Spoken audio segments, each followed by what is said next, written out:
Hi hello welcome to Shravana health tips. Anoki neuro and child care consultant paediatrician and neonatologist doctor Sushma గారితో ఉన్నాము. Hi madam. నమస్తే శ్రావణి గారు. Hi, I'm doctor Sushma, consultant paediatrician neonatologist, Anoki neuro and child care. Colostrum అంటే ఏంటి madam?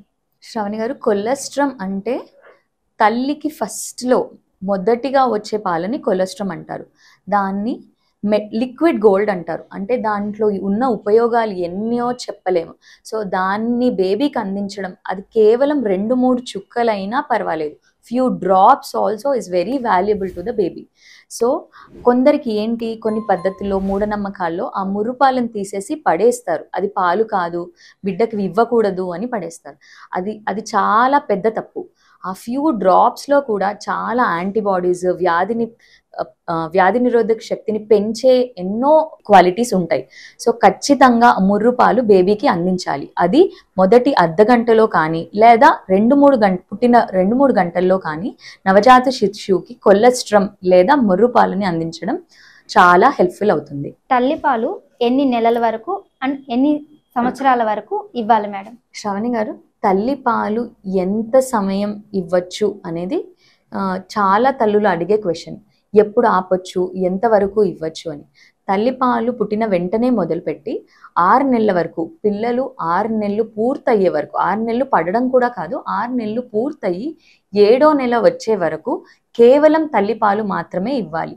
తల్లిపాలు కాకుండా even మంచినీరు కూడా ఇవ్వాల్సిన అవసరం లేదు. ఎంతవరకు ఇవ్వచ్చు అంటే WHO రికమెండెడ్ 2 సంవత్సరాల వరకు తల్లిపాలు ఇవ్వచ్చు. కానీ తల్లి బిడ్డ కంఫర్టబుల్ ఉన్నారు, తల్లి ఇంకా ఇవ్వాలనుకుంటుంది అంటే తల్లి బిడ్డ కంఫర్టబుల్ ఉన్నంత కాలం ఈవెన్ 5 years వరకు కూడా ఇవ్వచ్చు. కానీ at least first 6 months exclusive breast feeding, అంటే తల్లిపాలు మాత్రమే ఇవ్వాలి. 1 year వరకు ఇవ్వగలిగితే ఇంకా మంచిది. ఎక్స్టెండెడ్ బ్రెస్ట్ ఫీడింగ్ అంటే 2 to 5 years, 5 years వరకు కూడా ఇవ్వచ్చు.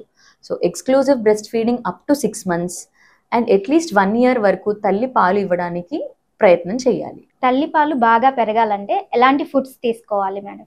ఇది కామన్గా మదర్స్ కానీ ఇంట్లో గ్రాండ్ పేరెంట్స్ కానీ అత్తయ్య వాళ్ళు, అమ్మ వాళ్ళు అడిగే కామన్ క్వశ్చన్. తల్లిపాలు పుట్టిన వెంటనే తల్లికి మొర్రుపాలు వస్తాయి, అది కొంచెం క్వాంటిటీలో వస్తాయి. కానీ బిడ్డ కడుపు కూడా అంతే చిన్నగా ఉంటుంది కాబట్టి ఆ కొంచెం క్వాంటిటీ సరిపోతుంది. బిడ్డ పెరుగుతున్న కొద్దీ, తల్లి పాలు పడుతున్న కొద్దీ పాల క్వాంటిటీ అంటే పాల ఉత్పత్తి పెరుగుతుంది. కానీ కొందరు మదర్స్కి తల్లిపాలు ప్రొడక్షన్ అనేది కొంచెం స్లోగా ఉంటుంది. అప్పుడు మెయిన్గా ఇచ్చేది న్యూట్రిషన్. తల్లికి మనం కామన్గా ఏంటంటే గర్భంలో ఉన్నప్పుడు తల్లికి బాగా న్యూట్రిషన్ ఇస్తాం. లోపల బిడ్డ బాగా పెరగాలి, వెయిట్ పెరగాలనో తల్లికి వీలైనంత న్యూట్రిషియస్ ఫుడ్ కానీ బలమైన ఆహారం ఇస్తాం. కానీ ఒకేసారి కాన్పైన వెంటనే ఇది తినకూడదు, ఇది తింటే ఇది అవుతుంది, ఇది తింటే జలుబు అవుతుంది, ఇది తింటే విరోచనాలు అవుతాయి, ఇది తింటే జ్వరం వస్తుంది అని చెప్పి చాలా రిస్ట్రిక్షన్స్, నిబంధనలు తల్లికి పెడతారు. అది చాలా పెద్ద తప్పు. ఒక లాక్టేటింగ్ మదర్ ఆర్ పాలిచ్చే తల్లి చెప్పాలంటే కుటుంబంలో ఉన్న అందరికంటే ఎక్కువ న్యూట్రిషియస్ ఆర్ ఎక్కువ క్యాలరీస్ ఉన్న ఫుడ్ పాలిచ్చే తల్లికి ప్రొవైడ్ చేయాలి. న్యూట్రిషియస్ ఫుడ్ అంటే ఏంటి అంటే తను నార్మల్గా డెలివరీ అవ్వకముందు తిన్న ప్రతి ఫుడ్ ఇప్పుడు తినొచ్చు, ఎటువంటి రిస్ట్రిక్షన్స్ లేవు. అది తన నార్మల్ డెలివరీ అయినా సిజేరియన్ అయినా ఏ మోడ్ ఆఫ్ డెలివరీలో కాన్పు జరిగినా కూడా అన్ని రకాల ఫుడ్స్ తినొచ్చు. నాన్ వెజ్ తినొద్దని కానీ, ఎగ్ తినొద్దని కానీ ఇలాంటి ఏ రిస్ట్రిక్షన్స్ పెట్టుకోకూడదు. న్యూట్రిషియస్ ఫుడ్ అంటే ప్రతి కాయగూరలు, నాన్ వెజ్, ఎగ్స్, ఫ్రూట్స్, అన్ని పోషక విలువలు మనకు నార్మల్గా లభించే ప్రతి ఒక్క ఫుడ్ని తల్లికి పెట్టవచ్చు. And one more important thing ఏంటంటే తల్లి పాలలో 70-80% నీరు మాత్రమే ఉంటుంది. సో తల్లికి వీలైనంత వాటర్ ఇంటేక్ ఇవ్వాలి. రోజుకి దాదాపు 2-3 లీటర్ల వాటర్ తాగితే పాల ఉత్పత్తి పెరుగుతుంది. తర్వాత నీళ్ళ తర్వాత పోషకమైన ఆహారం, ఈ 2 ఇవ్వగలిగితే తల్లికి పాలు బాగా పెరుగుతాయి. ఇంకా కూడా చెప్పాలి అంటే కొన్ని ఇంటిలో మనం పెద్దవాళ్ళు చెప్పే పద్ధతులు ఉంటాయి. వాము తినడం కానీ, మెంతులు తినడం కానీ ఇలాంటివి పెంచుతాయి. అది కానీ ఏదైనా లిమిటెడ్ క్వాంటిటీలో తినాలి. పాలు ఉత్పత్తి అవుతాయని వెల్లుల్లే పెట్టడం, దొండకాయ తింటే పాలు పెరుగుతాయని కేవలం దొండకాయే పెట్టడం, వెల్లుల్లి కారమే పెట్టడం, ఇది కాదు. పాలు పెరుగుతాయి, కానీ ఎంత క్వాంటిటీలో తీసుకోవాలి, ఎంత మోతాదులో తీసుకోవాలి, అంతే మోతాదులో ఇవ్వాలి. తల్లిపాలు బిడ్డకి ఎంత సమయంలో ఫ్రీక్వెంట్గా ఇవ్వాలి మేడం? ఓకే శ్రావణి గారు, తల్లిపాలు ఎంత ఫ్రీక్వెంట్గా ఇవ్వాలి అంటే ఆన్ డిమాండ్ ఫీడింగ్ అంటారు. ఆన్ డిమాండ్ ఫీడింగ్ అంటే బిడ్డ ఏడ్చిన ప్రతిసారి ఫీడింగ్ ఇవ్వడం శ్రేయస్కరం. కరెక్ట్గా ఇంకా అవర్స్లో చెప్పాలి అంటే 2 అవర్స్కి ఒకసారి, 3 అవర్స్కి ఒకసారి ఇవ్వచ్చు. ఈ బేబీ పడుకుందని చెప్పి కొన్ని గంటల పాటు పాలు ఇవ్వకుండా ఉండడం మాత్రం తప్పు. మోర్ దెన్ 2 అవర్స్, 2 గంటలు 3 గంటలు దాటి మాత్రం ఉండకూడదు. అది నవజాత శిశువులకి ఎవ్రీ 2 అవర్స్కి తల్లిపాలు ఇవ్వడం శ్రేయస్కరం. తల్లిపాలు ఇవ్వడం ద్వారా బిడ్డకి ఎలాంటి ప్రయోజనాలు ఉంటాయి మేడం? తల్లిపాలులో ప్రయోజనాలు వీటి గురించి చెప్పాలి అంటే ఒక పెద్ద లిస్టే ఉంటుంది. అన్నిటికంటే ముఖ్యంగా ఫస్ట్ తల్లిపాలు నవజాత శిశువుకి ఇస్తే తల్లికి బిడ్డకి ఒక బాండింగ్ ఏర్పడుతుంది. దానివల్ల కూడా తల్లిపాల ఉత్పత్తి పెరుగుతుంది. నెక్స్ట్ వచ్చేసి వ్యాధి నిరోధక శక్తి. ఏ ఫార్ములా పాలైనా తల్లిపాలను రీప్లేస్ చేయలేవు. ఎందుకంటే తల్లిపాలలో ఉన్న ప్రొటెక్టివ్ ఫ్యాక్టర్స్ కానీ, ఇమ్యునోగ్లోబులిన్స్ కానీ, యాంటీబాడీస్ కానీ ఏ ఫార్ములాలో ఎంత కాస్ట్లీ ఫార్ములా అయినా మనను తల్లిపాలను రీప్లేస్ చేయలేదు. సో వ్యాధి నిరోధక శక్తి అనేది చాలా ఇంపార్టెంట్ బేబీకి. అది తల్లిపాలలో ఉండే ఉపయోగాలు. శిశువులకి మేధోశక్తి కూడా పెరుగుతుంది. అంటే తల్లిపాలు తాగిన ఒక బేబీ ఫార్ములా పాలు తాగిన బేబీని కంపేర్ చేసుకుంటే తల్లిపాలు తాగిన baby IQ almost 6 to 7 times high ఉంటుంది అని రీసెర్చ్లో ప్రూవ్ చేయబడింది. సో ఐక్యూ డెవలప్మెంట్లో హెల్ప్ చేస్తుంది. ఇంకోటి అంటే ఎన్నో డిసీజెస్, డయేరియల్ డిసీజెస్, జీర్ణకోశ వ్యాధులు, ఊపిరితిత్తుకు సంబంధించిన వ్యాధులు, ఇవన్నీ తల్లిపాలు తాగిన పిల్లల్లో చాలా తక్కువగా ఉంటాయి. ఇవన్నీ కాకుండా కూడా మలేరియా లాంటి డిసీజెస్, జన్యుపరమైన డిసీజెస్, ఇంకా ఎన్నో డిసీజెస్ తల్లిపాలు తాగడం వల్ల ఆర్ ఇవ్వడం వల్ల ఎంతో కొంత రెడ్యూస్ చేయొచ్చు. తల్లి బిడ్డకు పాలు ఇచ్చినప్పుడు నిపిల్స్ అనేవి క్రాక్ అయిపోతూ ఉంటాయి, పుండు వచ్చింది అని చెప్తారు మేడం.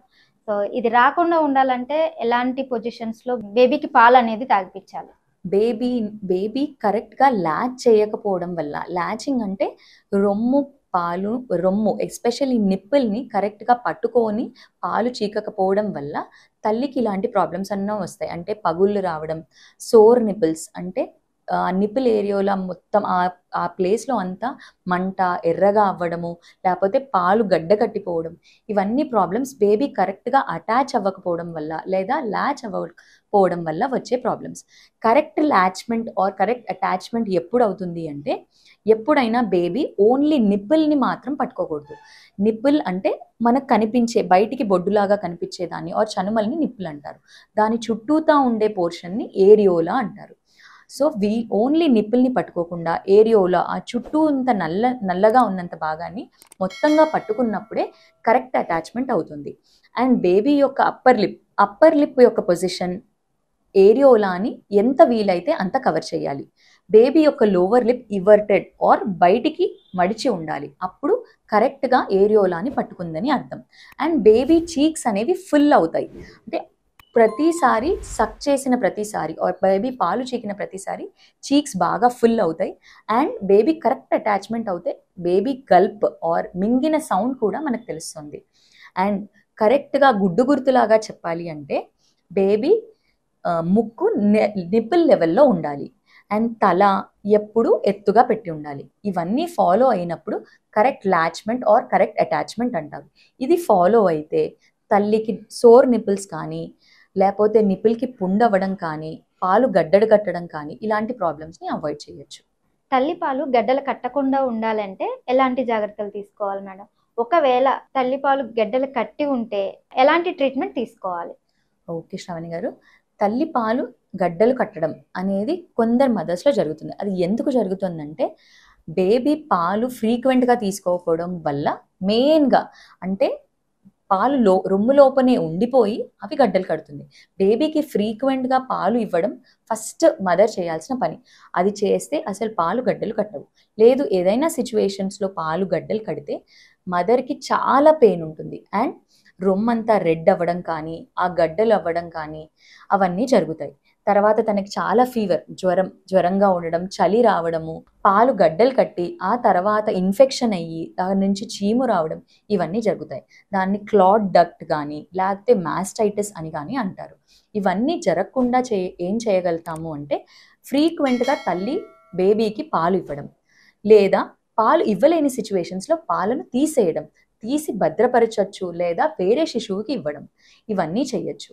లేదు పాలు గడ్డలు కట్టాయి, తల్లికి మాస్టైటిస్ కానీ ఈ క్లాట్ డక్ట్స్ కానీ ప్రాబ్లం వచ్చేసిందంటే తను ఫస్ట్ ఇంట్లో చేయాల్సింది పెయిన్ ఉన్నా సరే ఆ పాలను ఎక్స్ప్రెస్ చేసేయడం, మళ్ళీ ఇంకా గడ్డలు కట్టకుండా చూసుకోవడం. లేదా ఒక హాట్ ఫర్మెంటేషన్ అంటే ఏదైనా వేడి క్లాత్తో తాను ఆ గడ్డలు కట్టిన ప్లేస్లో పెడితే ఆ పాలు గడ్డలు అనేది నిదానంగా కరిగి బయటికి తీసేయచ్చు. ఇంకా కూడా ఇన్ఫెక్షన్ ఎక్కువయ్యి మాస్టైటిస్ అయింది, పస్ అవుతుంది అన్నప్పుడు ఖచ్చితంగా అప్పుడు మీరు డాక్టర్ని కలిసి యాంటీబయోటిక్స్ తీసుకోవాల్సిన సిచ్యువేషన్ వస్తుంది. ఈ వీడియో కనుక మీకు నచ్చినట్లయితే ప్లీజ్ లైక్ చేయండి, షేర్ చేయండి, కామెంట్ రూపంలో కామెంట్ చేయండి. ప్లీజ్ చూస్తూనే ఉండండి శ్రావణ హెల్త్ టిప్స్. మరిన్ని అప్డేట్స్తో మళ్ళీ కలుద్దాం.